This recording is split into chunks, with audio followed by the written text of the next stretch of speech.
Greetings commanders and welcome. The Christmas train is just finished, but this video is gonna be about the fleet carrier interior. And I can tell you, what I've seen, I really like it. I hope you enjoyed the video.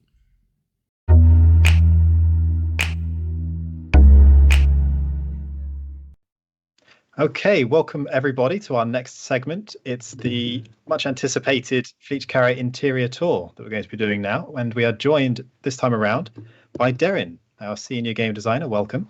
Hello. Hello, it's so good to have you back. Thank you for coming on again. We obviously saw you not too long ago, a couple of weeks back, I think it was, but great to see you again. Today, Darren is going to be talking us through the various features and facilities available in your fleet carrier interiors. So without further ado, we're going to have some footage playing in the background, by the way, and we imagine this will cycle through a few times. Don't worry, it's on a loop. So you'll see the bits and pieces that we're talking about on screen. Maybe not at the exact same time, but keep an eye out for them and they will come back round again. So don't worry if you miss them while we are talking. The first stop that our commander is going to take inside the fleet carrier interior is actually Pioneer Supplies. So Darren, could you tell us a little bit about what Pioneer Supplies is doing and how it works when inside your fleet carrier? Yeah, so just like players can install different services on their fleet carrier, which are accessible via the station services when they're docked in their ship, players can add different services which will be modularly added into the interior space. One of those is Pioneer Supplies. So the Pioneer Supplies is a service which exists on other stations. Players have become intimately familiar with them. On carriers, they work just slightly different. They don't have a subset of stock.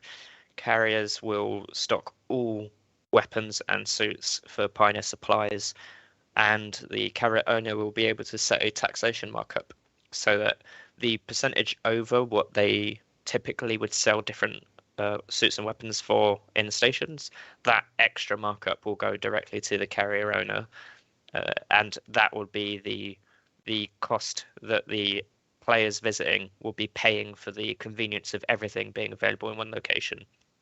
Okay, that sounds fair. And does that go the other way, such that I could offer things at a discount through Pioneer Supplies, but at cost to my own carrier? I'm not too sure about that one. I Okay. don't think so. Fair enough. But if I do want to make some extra cash off any visitors, that's something I can do. Okay, Yes. Nice to know. Interesting that it doesn't stock.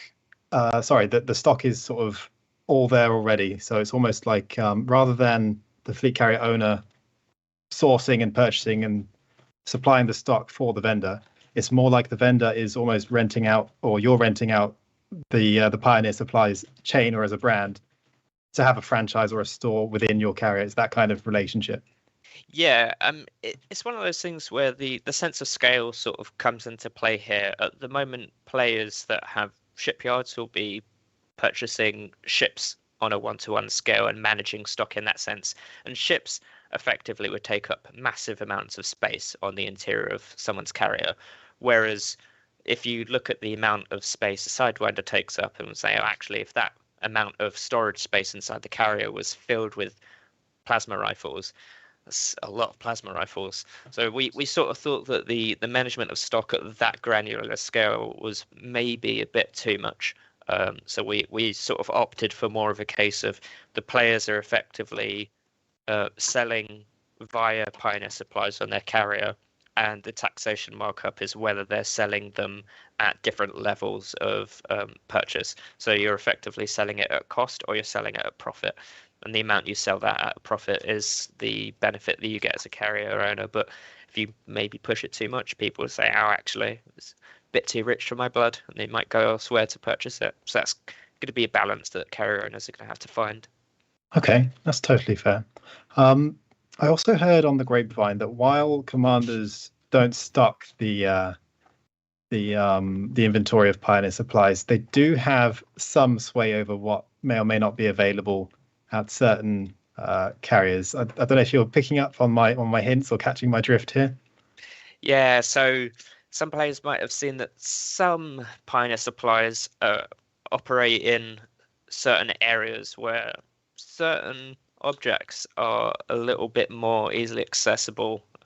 So illegal items or items which are considered illegal in certain jurisdictions by certain factions, because nothing's truly illegal. Those objects can be toggled via the carrier owner. So if there's a player that wants to role play and not be selling illegal things on their carrier, they can toggle the accessibility of what some jurisdictions might consider illegal on and off. Nice.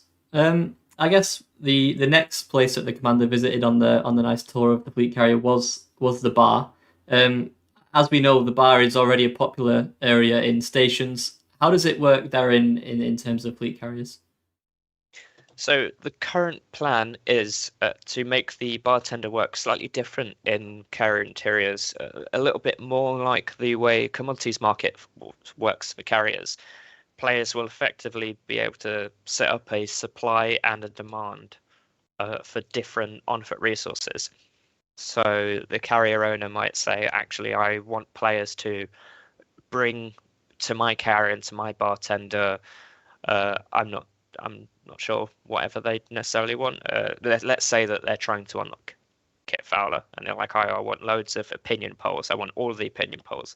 Loads of players come and bring opinion polls. And then after they've gone and unlocked the engineer themselves, they think, well, I've actually got this massive excess at my carrier now. And they switch that from a demand to a sale, and they can sell it back to other commanders. So it's literally them turning the bartender into a market function, buying and selling the different resources and different loot you can pick up on foot. Nice. Yeah, makes sense. Okay, that's really good to know. Okay, so our third stop on the tour is Vista Genomics. Now, does this work similar to the ones people might find on the concourse, or are there some little differences as well? It's very much the same from the person that's effectively selling their biological data. For the carrier owner, it works quite similarly to universal cartographics. So there's a slight markdown for the convenience of being able to sell your data directly to a carrier, because ultimately, if you're getting exploration data or organics data way out in the black, you selling it into a carrier is way safer and more convenient than having to make that trek back to the bubble. So there's a slight markdown from that. But other than that, it's very much the same experience that players are experiencing already inside station interiors. We've got little 07 there. Nice. Just to his carrier staff member. Yeah, it's really cool that Vista Genomics is now coming to fleet carriers, because, like you say, it may be, shouldn't be quite as strong. The markdown makes sense because it's going to be so much more flexible, but it does facilitate the kind of relationship that I think we wanted, always really wanted to have with fleet carriers, where you take it out on a trip, you jump it 500 light years or so into the black, and you use it as a base of operations for your exploration, your gathering activities around that area, and then you come back and cash in before hopping to the next place. I think it's really going to help facilitate that kind of play, which is nice.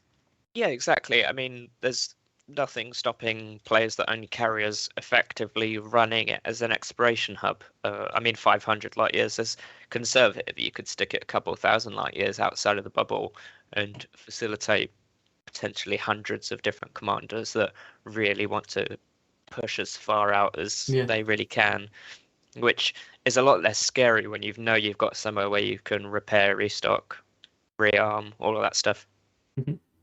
Yeah, I think that's going to make a big difference to explorers like myself. Whenever I can eventually afford a fleet carrier on my own personal account, then it'll certainly help me out for sure. I mean, for me, the big thing about having a fleet carrier and taking it way out into the black is just the views you're going to get from these windows is going to be awesome. Really, really cool. Yep. So next up, I believe that we saw the shipyard and what the sort of interior looks like for the shipyard. I know there's some differences here. Darren, can you talk a little bit about how that works? Yeah, so unlike the other services that are on foot, where you're effectively purchasing the service and then it modularly adds on to the interior, the shipyard is already a service fleet carriers are purchasing. So that is not a separate function.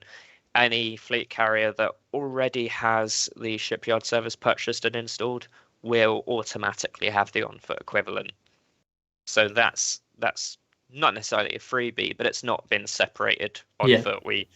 So that way a lot of people will jump into their interior of their carrier, and they'll already find that that's there waiting for them. Yeah. It's also worth noting that there wasn't a vendor in the shipyard, right? There's no vendor inside. No, with the shipyards, we're not using something like Inter Astra for the carrier. Players have effectively been purchasing and selling ships on their own behalf for a while now, so we didn't feel it necessary to sort of inject some form of a company to run that service for you. So you've effectively got these kiosk-like terminals where players will be able to enter the ship purchase and sort of the shipyard management screen, so they can move their ships around and stuff all via those terminals. Yep, makes sense. I also notice, and I think we're going to come up to it again shortly on the footage, but there's a really cool view in the shipyard. It's got the same sort of table with the hologram on top, but also there's a sort of bay window that looks down onto, I'm not exactly sure, it's actually coming up on the screen now. What exactly are we looking at through there? Do you know off the top of your head? That is a Taipan. It's the independent fighter in there. Ah, okay, that's what that is. Very cool to have that just sitting in there. I love the design of this whole space. Actually, it looks great. It's very utilitarian. I think the art guys have done a amazing job with the interior of this. It very much feels we've always said that it's gone for a very strong sort of submarine vibe. And having like the sort of in some sections you've got exposed pipes. You've not really got many areas with like double height ceilings or anything like that. It very much feels like you're moving through a vessel rather than walking in an open station.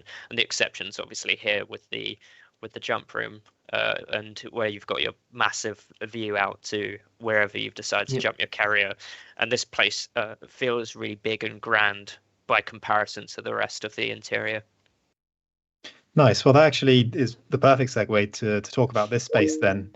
So yeah, the jump room, as it's currently known, where you can do, well, something that players have wanted ever since. So the arc was something like this. You were stuck in your seat in Elite for a long, long time, and players were dying to stand up. And now they can stand up. There's only one thing that they want to do again. Do you want to talk a little bit about that? I mean, once you stretch your legs for enough time, you do want to sit down again. So yeah, in the jump room, you will be able to take your seat and witness your jumps.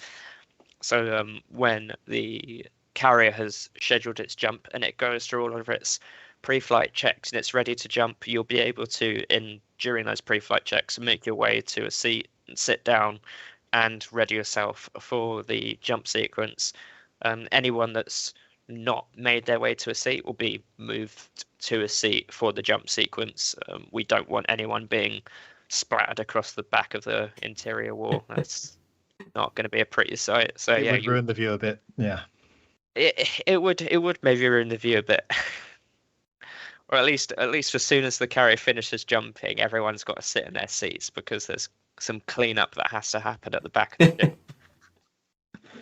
Yeah, so there's going to be you're going to have these seats which you can sit in, and you have your view of the jump. This top area is a private area just for the carrier owner and their team or their wing, as it's formerly known. So that express lift which takes you up there, that's going to be locked off to just those select few, and they've got their own private seats to effectively witness that jump or sort of sit in the jump from. So yeah, the carrier owner seat, which is one of these bad boys. Yep, spotting it yourself. Yeah, I really like this. When I first saw the interiors for the first time, like this sort of ready room area, I really liked the addition of that. Just because it again, you mentioned role play earlier.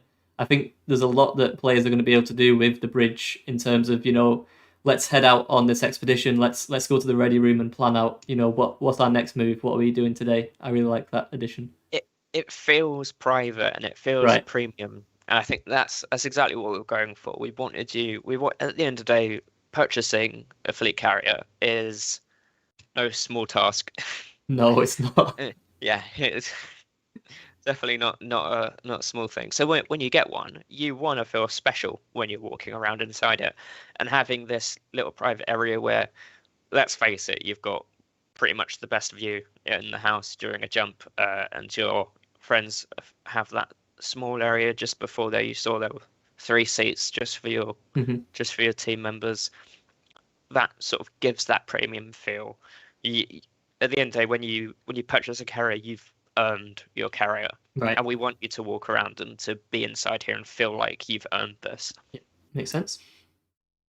Okay, yeah, definitely. I'm very much looking forward to that as well. Zach, don't worry, I'll invite you to my special guest area of the fleet carrier that I worked very considering I don't have one, so yeah, I need to experience it through you. Yeah, no worries, mate. I'll sort you out a seat.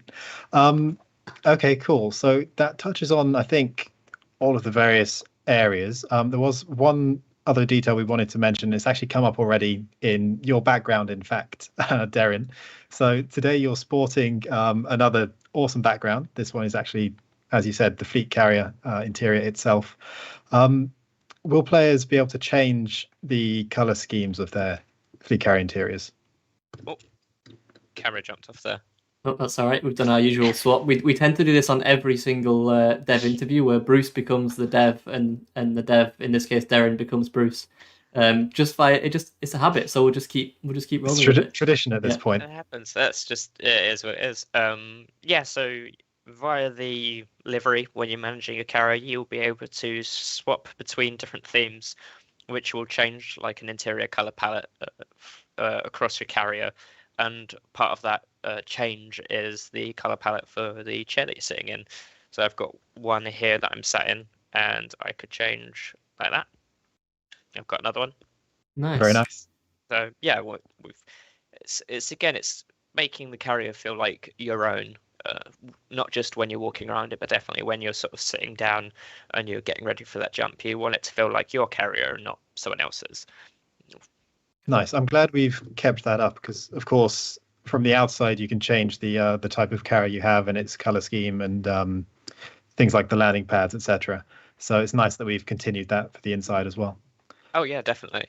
I mean, there's nothing which screams this is my carrier, like having your name plastered along the side, the exact color that you wanted on the outside, colored landing pads. And it's the little details as well. So players might have spotted as the footage is running that actually the various screens and places throughout the interior with bits of data or whatever it is also feature things like the fleet carrier's name, and it's also printed, I think, near the entrance on the wall and that sort of thing. So that's really nice. Yeah, this is very much your mobile station. It's your base of operations, and we made sure that we're branding it as such, even down to the NPCs that you might see across the interior. Players have been able to go inside their carrier management and swap out the NPCs. So it's an NPC that they want to be seeing every day. At the end of the day, it's their carrier. They hire who they want. And those NPCs will be reflected in the NPCs you'll see walking around. So if you change who's working at Vista Genomics, you're going to change the NPC that you're seeing at Vista Genomics. Oh, perfect. That's really good to know. Okay, great. I think that covers all of the topics that we had in mind. Darren, was there anything else you wanted to mention about fleet carriers, or have we covered everything? I think that's it for now, but you did get my name wrong. I'm Bruce right now. Oh, I'm so sorry. Apologies. That's all right, Darren. Zach, your name hasn't changed. No, I'm still me. Yeah, I'm fine. Anything else you wanted to say about fleet carriers before we wrap up this segment? Nothing that's not already been said. I'm very excited for when I eventually get my hands on a fleet carrier that I can, personalize myself and walk around, and it's going to be great. So yeah, thanks Darren thanks Bruce for spending some time with us today. Yes, thank you very much for your time, and also a shout out to all of the people who have put a lot of hard work into making this happen. Do any names spring to mind for shout outs? Lots of names. Honestly, it's strange coming on live streams because you always feel a bit like an imposter. This is not a one-man job, and when you come on a live stream, you definitely feel like, oh, I'm very much standing on the shoulders of giants. Sure. There's so many people that put so much work that goes into this.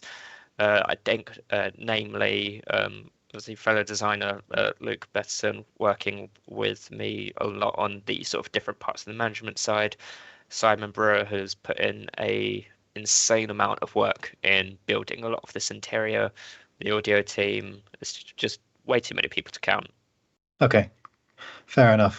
But it does really come across that this is a huge team effort, and a big thank you goes out to everyone on the art, design, audio development teams, and anyone else that we haven't mentioned. So thank you all very much for doing that. And yes, thank you, as Zach has said, for joining us once again to talk everyone through it. Hopefully that was enjoyable for you, chat. Yep. Okay. So should we head back, Bruce? I think so. Yeah, thank you once again, Bruce/Darren. We will catch you next time, and let's get back. Thanks for having me. Bye-bye. And that's it for the stream of the fleet carrier. What I've seen, I really like it. Among them is the Bartender, that you can buy or sell engineered materials if you have too much of them, or you have everything like all the engineers on lock, you want to sell your stuff. That is a good way to do it to other commanders. Don't have to go to the ground if you already have the stuff. Finally, to be able to see your NPCs that you hired on your fleet carrier, now you can go to them, have a talk with them, sit on a seat in your fleet carrier, which is also the first time. And on top of that, the commander has a private quarter. And if you want, your wing can join them in that quarter. So I'm really looking forward next year for the fleet carrier interior. That's it for this time, commanders. See you the next time. Bye.